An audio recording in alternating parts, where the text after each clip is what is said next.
उसी के अंदर हम लोग चलते हैं और स्वागत करते हैं अचीवमेंट दिलाने के लिए और अचीवमेंट लेने के लिए। ये केवल उनकी गाड़ी नहीं है, केवल उनकी गाड़ी नहीं है, ये हम सब की गाड़ी है। देखिए यहाँ पे जो सैकड़ों लोग आए हुए हैं, उन सब के लिए विश्वास है, अचीवमेंट है कि ऐसा अगर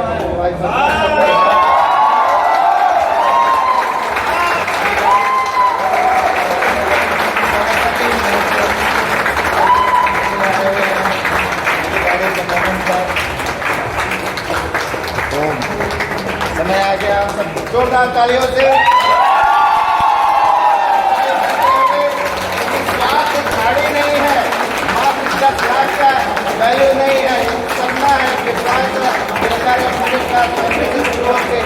सपना सजोए करे कुछ कदम और अचीव किया। तो यहाँ पे आए हुए सारे बंदों के लिए अपने आप में मिसाल है। सबको चाहिए क्या?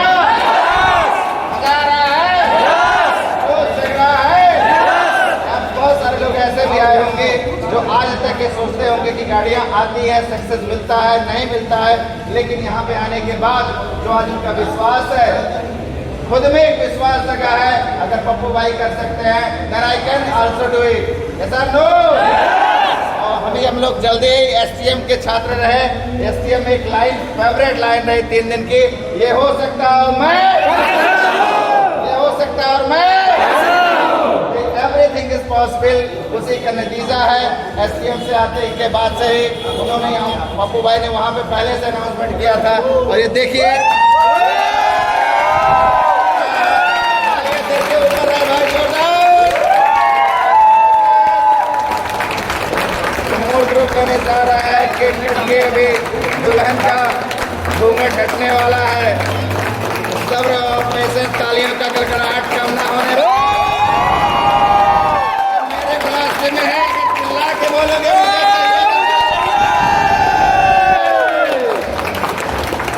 ओके गाइस, तालियां बजती रहनी चाहिए जब तक केक खत्म ना हो जाए। सालों का सपना था, एक दिन ऐसा आएगा, गाड़ी खरीदी जाएगी, अकेले लोग नहीं रहेंगे, सैकड़ों लोग रहेंगे, उस खुशी का इंतजाम कुछ और होगा।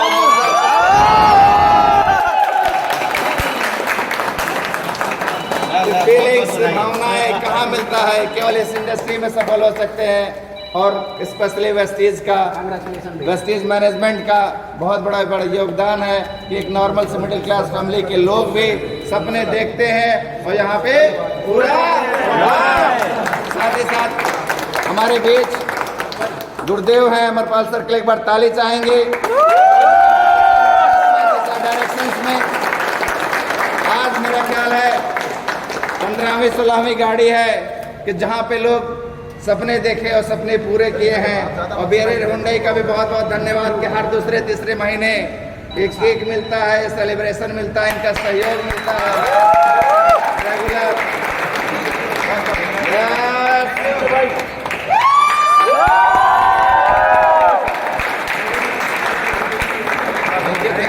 Thank you. आपके बिना कुछ संभव नहीं था भाई अरुण सर। जबरदस्त। ये वही जज्बात रहिएगा। यहाँ पे आए हुए सारे डिस्ट्रीब्यूटर से अपील है, रिक्वेस्ट है, थोड़ा सा पीछे बनाइए, जरूर जाइएगा। एक दिन ऐसा आएगा साल 2 साल में कि आपके लिए भी मूवमेंट होगा और आप सबको भी अचीवमेंट मिलने वाला है, तो जरूर मिलेगा।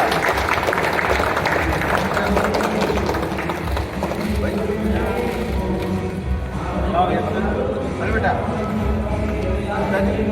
यस यस आ जाइए भैया।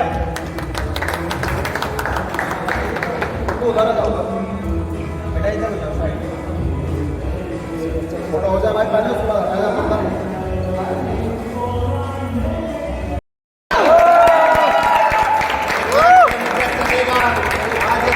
की गाड़ी आने वाले समय में मेरा ख्याल है लग्जरी कार में बदलने के लिए बहुत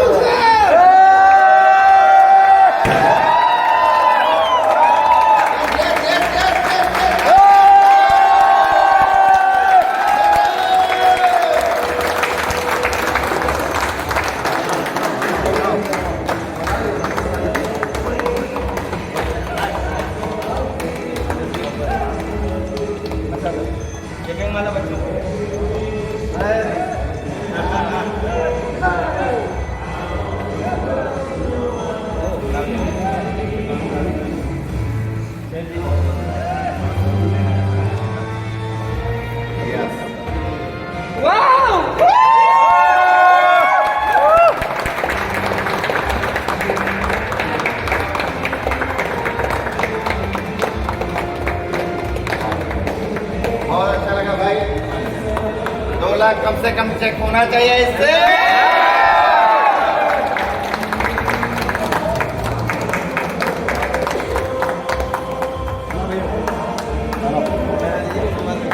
तालियां जिनके हाथ में मोबाइल नहीं है, अरे बाहर निकलने के कागज अपनाने चाहिए, तो नहीं होना चाहिए।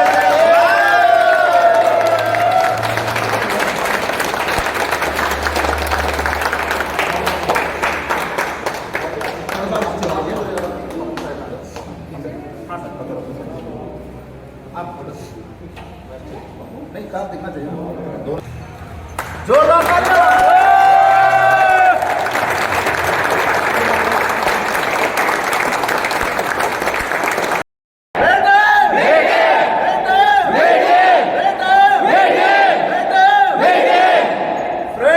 जैसा कि आप देख रहे हैं, आज बी टीम बस्ती के लिए दोबारा से एक शानदार दिन सोमवार, बहुत ही शानदार दिन, और day by day back to back B team Basti इतिहास पे इतिहास रचता चला जा रहा है। और आज हमारे ही बी टीम बस्ती के एक dynamic leader mister Pappu Agrahari ने हुंडई से अपने सपनों की पहली कार परचेज करी।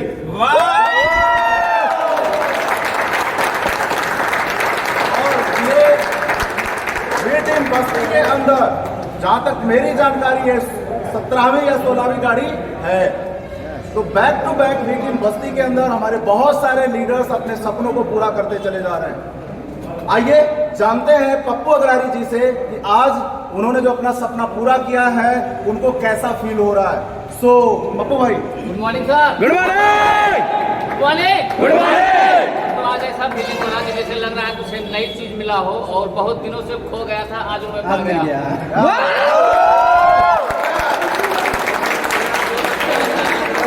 मैं सबसे पहले धन्यवाद देना चाहूँगा अपने गुरु जी को कि जो आज मुझे ना करते आज यहाँ तक पहुँच गए, गाड़ी तक पहुँच गए, आज लगभग 50,000 के लगभग चेक भी पहुँच गए, और बहुत जल्दी लाख पहुँचने वाले हैं, और कम से कम 10-20 लोगों को ऐसे लाख तक पहुँचाने वाले सर हैं। आज जो खुशी मिल रहा है सर एकदम पूरा अपार है, जितना बताऊँ उतना कम है। और आज मतलब शुरुआती जब तो मतलब हम लोग मानते नहीं थे, और लोग भी नहीं मानते, मैं भी नहीं मानता था, क्योंकि मेरे पास ऑलरेडी एक बड़ी सी दुकान है, उसके साथ साथ करता था, और ये चीज़ नहीं हुआ, यहाँ विश्वास नहीं होता था कि यहाँ तक पहुँच जाएंगे हम लोग। Thank you, all the best. Pappu Agrahari के बारे में मैं जानता हूँ, वेस्टीज में आने से पहले ये अदर नेटवर्क मार्केटिंग कंपनी का भी हिस्सा बने, उसमें बहुत ताकत इन्होंने लगाई, लेकिन प्लेटफॉर्म सही ना हो पाने की वजह से वहां पे वो सक्सेसफुल नहीं हो पाए। ना केवल इनका बल्कि इनके परिवार का भी भरोसा उस समय टूट गया था। और वेस्टीज में जब ये दोबारा से ज्वाइन किए, काफी प्रयास के बाद, काफी फॉलोअप करने के बाद जब वेस्टीज इन्होंने ज्वाइन किया, तो उस समय का इनका जो मेन व्यवसाय था, इनके घर का, चूंकि काफी टाइम से वो व्यवसाय चला रहा, ट्रेडिशनल व्यवसाय है, ये वस्त्रालय इनका है, बर्तन की दुकान है। और अगर मैं बात करूं ट्रेडिशनल मार्केट के अंदर एक सक्सेसफुल पर्सनालिटी अपने एरिया के माने जाते हैं, और अपने चौराहे के जहां पे इनकी दुकान है वहां पे सबसे बेहतरीन दुकान है। तो नो डाउट एक वेल एस्टेब्लिश फैमिली थी पैसे के मामले में, लेकिन सपने जो होते हैं ना इंसान के, वो कहीं ना कहीं कुछ कर गुजरने के लिए मजबूर करते हैं। इनको नेटवर्क मार्केटिंग का पावर ऑलरेडी पहले से पता चल चुका था, लेकिन सही प्लेटफॉर्म की जरूरत थी। और इनके अपलाइन मिस्टर विजय कुमार पांडे और मिस्टर अरुण कुमार भारती जी के माध्यम से ये वेस्टीज रूपी अवसर इनको मिला। मेरे से भी मुलाकात कराई गई, मिस्टर रामशरण गुप्ता से भी मुलाकात कराई गई, लवकुश पटेल जी से मुलाकात कराई गई। ये सारी की सारी लीडरशिप मिला जुला के इनके एरिया से ही आते हैं, और सारे लोगों की ग्रोथ अचीवमेंट देखने के बाद इनको लगा कि नहीं, पहली कंपनी में फॉल्ट थी, लेकिन वेस्टीज प्लेटफॉर्म सही है, जिसकी वजह से दोबारा से इन्होंने भरोसा किया और वेस्टीज को ज्वाइन किया। ना केवल ज्वाइन किया बल्कि व्यस्तताओं के बाद भी इन्होंने वेस्टीज करना बंद नहीं किया। आज करंट में मैं बात करूं तो पप्पू जी का लेवल स्टार डायरेक्टर का है, और अपने सपनों की पहली कार वेस्टीज के कार फंड से इन्होंने परचेज करी। तो जो इनका अचीवमेंट है उसके लिए मैं दोबारा से वेस्टीज रूपी प्लेटफॉर्म को, बी टीम एजुकेशन सिस्टम को, मिस्टर सिद्धार्थ सर जो हम लोग के ग्रेट अपलाइन है, mister Vivek Kumar Saxena sir, mister Sanjay Kumar Kesarwani sir का बहुत बहुत धन्यवाद, जिनकी वजह से आज बी टीम बस्ती के अंदर एक से एक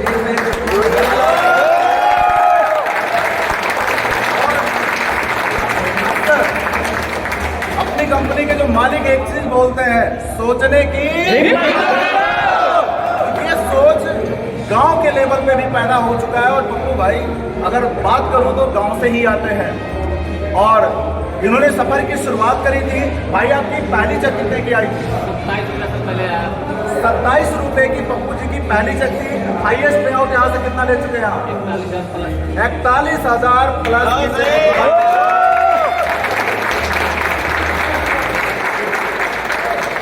और ये बहुत बड़ी बात है। आइए, क्योंकि आज हम आपका सौभाग्य भी है कि पप्पू अग्रहरी के पिताजी भी यहाँ पे उपस्थित हैं। तो एक पुत्र की कामयाबी के पीछे पिता का बहुत बड़ा रोल होता है, माँ का बहुत बड़ा रोल होता है, घर वालों का बड़ा रोल होता है। लेकिन इस खुशी के मौके पे इनसे ज्यादा खुश शायद कोई हो रहा होगा।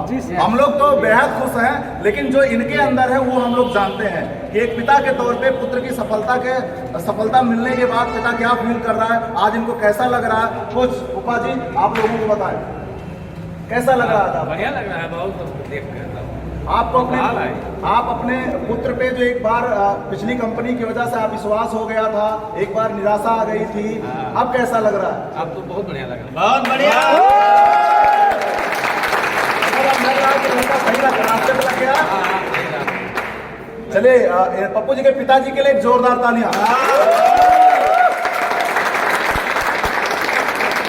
और अच्छी खबर ये है कि पप्पू अग्रहरी जी का ननिहाल हमारे ही गांव पे है ना।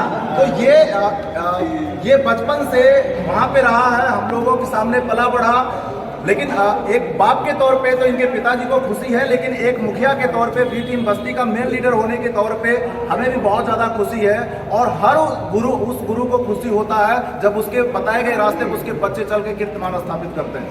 तो ये बी टीम बस्ती के लिए और विशेषकर मेरे लिए और एम्पायर पूरे बी टीम्स की लीडरशिप के लिए एक बहुत बड़ा प्रेरणा का स्रोत पप्पू अग्रहरी जी आज बने हैं। और विशेषकर उन सभी लोगों के लिए जो ट्रेडिशनल व्यवसाय करते हैं और बार बार बोलते हैं सर हमारे पास टाइम नहीं है, उन सभी लोगों के लिए पप्पू जी एक एग्जाम्पल है। और इन्होंने कहावत को चरितार्थ किया है, जहां चाह वहीं राह। एक बार और मैं पप्पू जी से जानना चाहूंगा कि पप्पू भाई ऑलरेडी आपका बिजनेस चल रहा था और आज भी अच्छे से आपका बिजनेस चल रहा है, फिर वेस्टीज बिजनेस को ज्वाइन करने का कारण क्या? उस बिजनेस और इस बिजनेस में आपको अंतर क्या दिखा कि व्यस्तता के बाद भी आपने वेस्टीज बिजनेस को करना शुरू किया और ये अचीवमेंट आज आपने लिया? सर वहाँ मान सम्मान की एक मतलब जो होता है, हम लोग चाहते हैं कि मान सम्मान की खुशी होगी, वहाँ वो खुशी नहीं था मान सम्मान का। जब तक हम लोग बेचते थे, जब तक हम उसको करते थे तब तो मान सम्मान था और उसके बाद वहीं से क्लोज हो जाता था। सुबह होता था, शाम को क्लोज हो जाता था। और सबसे बड़ी चीज़ होगी सर पैसा। तो पैसा तो हर लोग कमा लेते हैं सर, लेकिन समय नहीं हो पाता था। आज मैं वही समय, सबसे बड़ी चीज़ मुझे खुशी मिला है कि आज पिताजी के साथ मैं वहाँ नहीं रह पाता। आज यहाँ इतने लोगों से सम्मान नहीं मिल पाता सर, आज इतने लोगों का मोहब्बत नहीं मिल पाता। और यहाँ सबसे अच्छी बात है कि लोगों का हेल्प करने का, हेल्प लेने का, हेल्प देने का सबसे बड़ा मुझे अच्छा तो ये लग रहा है कि सर यहाँ सबसे बड़ा समय है। और समय एक दिन ऐसा है सर पूरा फुल टाइम होता है। और वहाँ होता था कि एक सेकंड सब समय था, ना तो सुनने का, ना तो समझने का और ना तो कुछ करने का। लगभग बार बार सब कहते थे कि सर मैं नहीं कर पाऊँगा, मेरे पास टाइम नहीं है। सर मैं किसी को पढ़ा नहीं दे पाऊँगा, मेरे पास टाइम नहीं है। सर मैं किसी से बात नहीं कर पाऊँगा, मेरे पास टाइम नहीं है। लेकिन आज जब मैंने समझा सर, आपके माध्यम से जब मैंने नैनीताल गया सर, वहाँ जब देखा सर कि एक लेडीज़ अगर 7 लाख कमा सकती है, उसके पास इतना टाइम है। मैं 20 साल से कम कर रहा हूँ सर, मैं 2 लाख 2.5 लाख कमाता हूँ, 50 लाख की पूंजी लाग है, तो मैं उससे कमजोर नहीं हूँ। वहीं से सर स्क्रिप्टिंग किया सर कि आज वहाँ घर जा कर के एक समय जब तक दुकान में रहूँगा, दुकान के पास काम करूँगा और जैसे मौका मिला तो मैं वेस्टेज करूँगा सर। 1 मिनट फालतू समय बर्बाद नहीं करूँगा, उसी का असर प्रणाम है। बिल्कुल पप्पू भाई ने बताई कि ट्रेडिशनल व्यवसाय के अंदर अगर हमारा बिजनेस अच्छे से चल रहा होता है, पैसे की कोई दिक्कत नहीं होती, लेकिन टाइम फ्रीडम नहीं होता, समय नहीं होता। और सबसे बड़ी बात चर्चा के दौरान जो इन्होंने बताई वो क्या बताई कि आज इनके अंदर कुछ कर गुजरने की अगर इच्छा जागृत हुई, भरोसा पैदा हुआ, तो वी टीम एजुकेशन सिस्टम के द्वारा और हम सभी लोगों के महागुरु के द्वारा मिस्टर विवेक कुमार सक्सेना जी के द्वारा एक कार्यक्रम किया जाता है नैनीताल के अंदर STM के नाम से, समृद्धि द माइंडसेट। तो वो कार्यक्रम जहाँ पे इन्होंने जाके सीखा कि किसी भी चीज को अगर चाहा जाए तो उसकी स्क्रिप्टिंग करके उसका विजुअलाइजेशन कैसे पूरा किया जा सकता है। एक जानकारी और आपसे लेना चाहूंगा पप्पू भाई कि आपको एक जानकारी देना चाहूँगा जी कि जब मैंने स्क्रिप्टिंग किया था सर, तो मेरे पास गाड़ी एक था पिकअप और उसके बाद फिर दोबारा हमने जिस टाइम मुझे सर ले गए थे, आज हमारे विजय कुमार पांडे सर लवंगनगर जब ले गए वहाँ, सर एक मौका था कि जब कह रहे सर नहीं जा पाऊंगा, बहाना करके उस समय लगन का महीना था, एकदम बहुत तेजी से लगन था सर। वहाँ हमारा 2 लाख 2.5 लाख का पर डे का बिजनेस था, 2 लाख 2.5 लाख पर डे का मेरा बिजनेस था। तो हमने कहा सर मैं नहीं जा पाऊँगा, और अगर ना ले जाइए तो अच्छी बात है। तो सर कहा, सर जी कहे कि बस सर देखिए मर्द की एक जुबान होती है, चलना तो पड़ेगा। हमने कहा सर ठीक है। हमने 3 दिन सर सोचा विचारा, लेकिन सोच नहीं पाते थे सर जाए कि ना जाए, जाए कि ना जाए। 3 दिन सर ऐसे होता था, लेकिन आखिर जब आया तो हमने कहा सर चलूंगा, चाहे कुछ भी हो जाए, चाहे करोड़ नुकसान हो जाए। आपने अपलाइन में जो बात बोली और आपने अपलाइन से जो कमिटमेंट किया था, पीक सीजन में भी आपने एसटीएफ जाने का निर्णय लिया, तो ये अपलाइन का जो दबाव था और अपलाइन के दबाव की वजह से आप एसटीएफ गए थे, कैसा रहा आपके लिए? सर एसटीएफ जब गए तो वहाँ से स्क्रिप्टिंग सर किया, और आज जो महसूस कर पा रहा हूँ सर, जितना बताऊँ शायद वो कम पड़ जा रहा है, कितना बोलूँ वो कम पड़ जा रहा है, और कम पड़ जाएगा सर आगे बोलने के लिए, समय मिलने के लिए सर। लेकिन एक बात सर वहाँ से रिकमेंड किया था कि मुझे गाड़ी लेनी है, तो गाड़ी 3 होता है, या तो लोगों की बाप की होती है या तो भाड़े की होती है। लेकिन गाड़ी मैंने इसलिए रिकमेंड किया सर कि 2021 में लूँगा। आज वो दिन मेरा पूरा हुआ, और अपने आप के पिताजी की छत्र छाया सलामत है, और कहीं ना कहीं उनकी छत्र छाया में इन्होंने अपने आप को डेवलप किया कि आज सेल्फ होकर के इस गाड़ी को परचेज किया। एक जानकारी और आपसे लेना चाहूँगा कि आपका बिजनेस तो बढ़िया चल रहा था, जैसा कि आपने बताया, आज भी अच्छा आपका बिजनेस चल रहा है, पैसे का एक जो इनकम होता है वो एक ठीक ठाक है।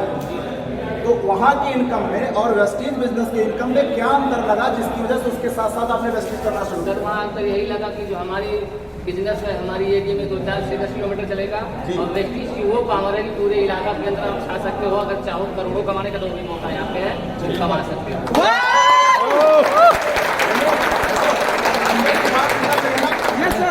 यानी उस बिजनेस में इनका एक सीमित दायरा था कि एक एरिया के अंदर ये बिजनेस कर सकते थे, लेकिन वेस्टीज बिजनेस के अंदर दायरे का कोई लिमिट नहीं है। आपके ऊपर है आप कितनी दूरी में, कितने एरियाज में इस बिजनेस को बिल्ड करना चाहते हैं। बाकी इनकम पॉइंट आप दूसरे पप्पू जी, वहां का जो इनकम होता है, यानी आपके अगर बाय द वे कोई दुकान खोल के बिजनेस कर रहा है और वेस्टीज का बिजनेस कर रहा है, तो दोनों के इनकम में अंतर क्या? वहां से इनकम वो कब तक ले सकता है और वेस्टीज में इनकम कब तक ले सकता है? वहाँ सर फाउंडेशन हो जाता है, जब तक वो काम करेगा तब तक पैसा पाएगा, जिससे काम नहीं कर पा रहा तो पैसा नहीं पाएगा। यहाँ अच्छी बात यह है कि काम तो एक बार करना है और पैसा पूरी लाइफ लेना है। क्या बात? तो आप सभी व्यूअर्स के लिए एक सूचना है, संदेश है पप्पू भाई के माध्यम से कि जो लोग भी ट्रेडिशनल व्यवसाय कर रहे हैं और यूथ हैं, उनके लिए आज पप्पू भाई एक एग्जाम्पल बन चुके हैं। बहाना या पैसा, दोनों में से कोई आपको एक चुनना होगा, और अगर आपकी चाह किसी भी चीज के लिए प्रबल हो गई तो उसको पूरा करने से कोई रोक नहीं सकता। और हर उस आम इंसान के लिए वेस्टीज प्लेटफॉर्म एक बहुत ही प्यारा रास्ता है, जहां पे आकर के 3 से 5 साल मेहनत करके वेस्टीज के सिस्टम को फॉलो करके, वीटीएम एजुकेशन के सिस्टम को फॉलो करके वो अपने सपनों की जिंदगी जी सकता है, जैसा कि पप्पू भाई के माध्यम से हम आप एक देख रहे हैं।